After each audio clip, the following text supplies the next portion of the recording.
There is a mason jar sitting on the windowsill above my kitchen sink. At the bottom of that jar lies one small bright coin of metal you can hold between two fingers, bought for $2 from any plumbing supply shelf in town. My wife Rebecca fills the jar from the pump every morning. By noon, the water inside is cleaner than what comes out of any filter in the English stores. It will not harm the baby. It will not harm the dog. It will not harm a single living thing in this house. It only kills the bacteria. My name is Samuel Fisher. I am Amish. I farm 40 acres in Lancaster County with a hand pump in the kitchen, a spring house out back, and a wooden storage barrel in the summer kitchen where Rebecca keeps the cooking water from June through September. We have no electricity. We have no refrigerator humming in the corner. We have a plastic filter pitcher with a cartridge that needs changing every 2 months at $8 a piece. We have a coin of plain copper in a jar, and we have had clean water from it for the past 11 years. The English pay a great deal of money to keep their water clean. The bottled water aisle at the grocery store stretches the length of 3 barn doors. A case of 24 plastic bottles, $7. A countertop filter, $40, and the replacement cartridges, $30 every 3 months. A whole house filtration system, $1,200 installed, and a service plan on top.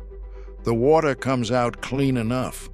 I will not argue with that, but the cost of clean water in this country has climbed to a place my grandfather would not have believed, and the truth is that most of it is not necessary. The metal that does the job has been sitting on hardware store shelves for 200 years, and it costs the same as a candy bar. I am going to show you exactly what we do in the order we do it, with what it costs and how to set it up.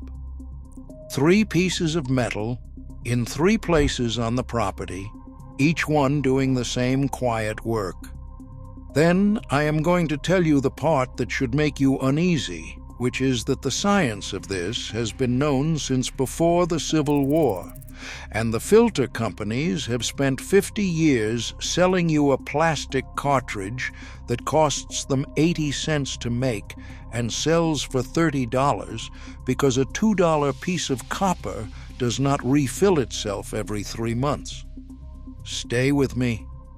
By the end of this, you will know how to keep every drop of drinking water in your house clean for less than the cost of 1 filter change. Now, let me start with what most folks get wrong about bacteria in water, because if you do not understand this, none of the rest will land.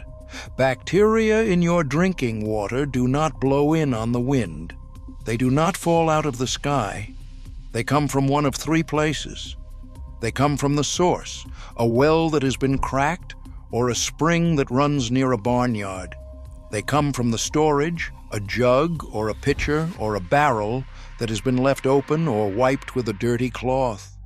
Or they come from the hands and the dippers and the cups that touch the water between the source and the drinker.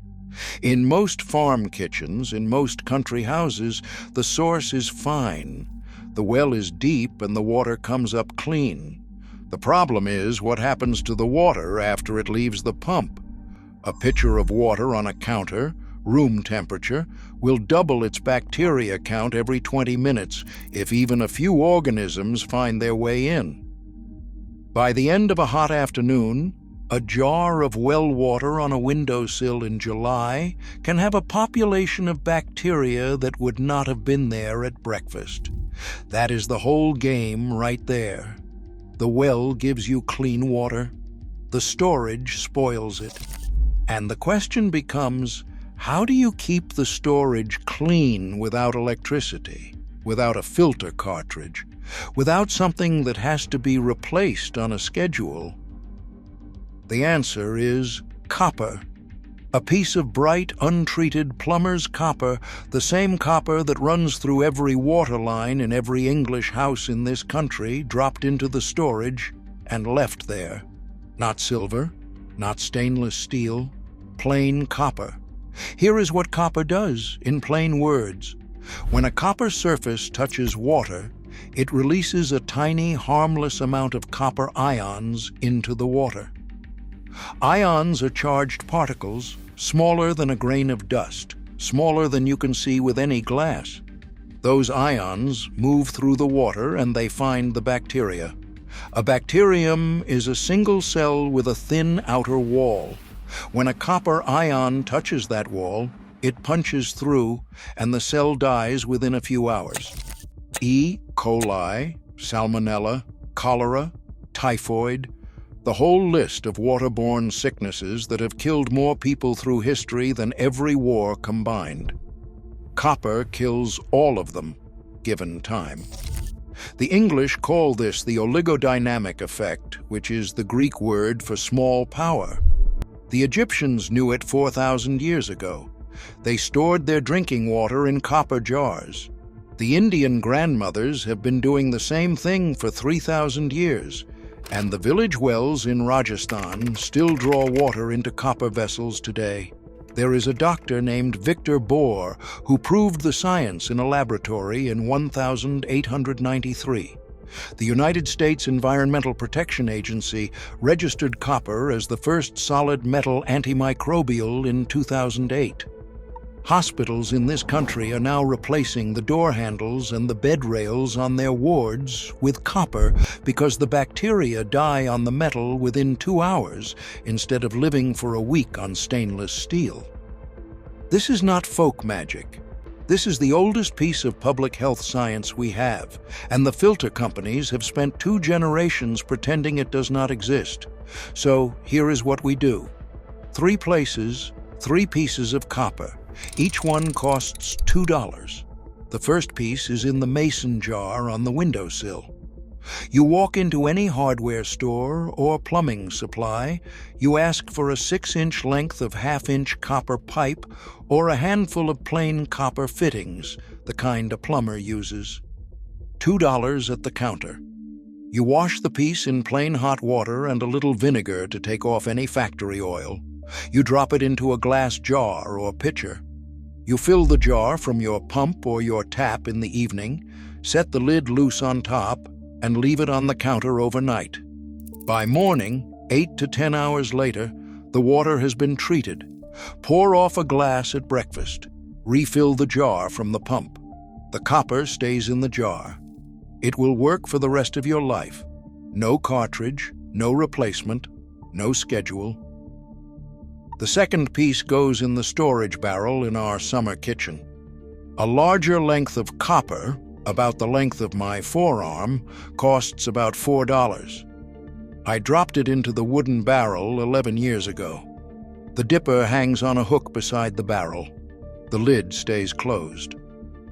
The water in that barrel on a hot August afternoon has been tested by a county extension agent who came through one summer asking questions about our methods.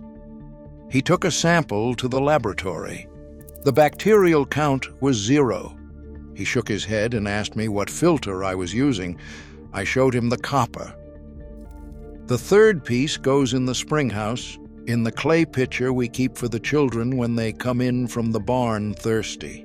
Same idea. A coin-sized piece of copper at the bottom. The pitcher sits on the cool stone shelf. The water tastes a little sweeter for it, my grandchildren say, though that may be the cold of the stone and not the copper.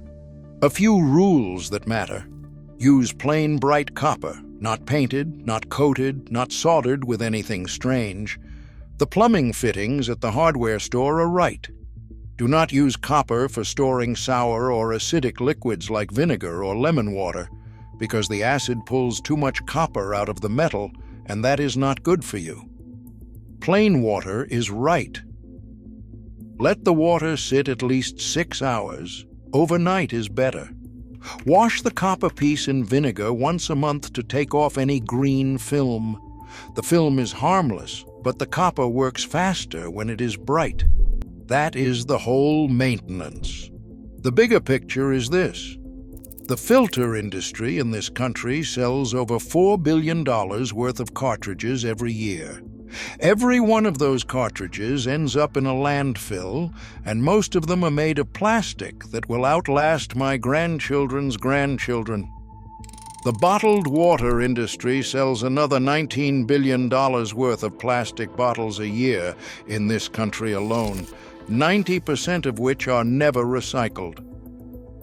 A piece of copper in a jar lasts forever, makes no waste, costs nothing to run, and works on the same principle the Egyptians used before the pyramids were built. Their way fills the landfill. Ours fills the jar. So, this weekend, here is what I want you to do. Drive to the hardware store. Walk past the filter aisle.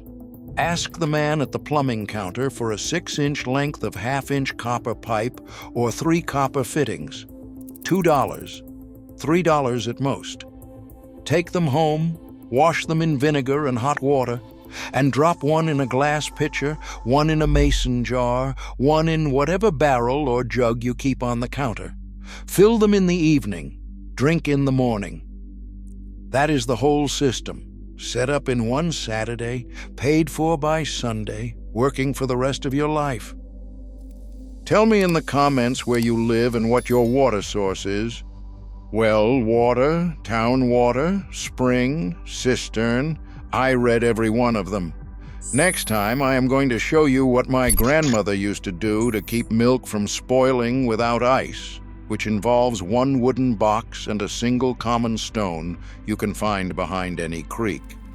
Until then, stay watchful, and remember the people who built this country with their hands knew things we are only just starting to remember.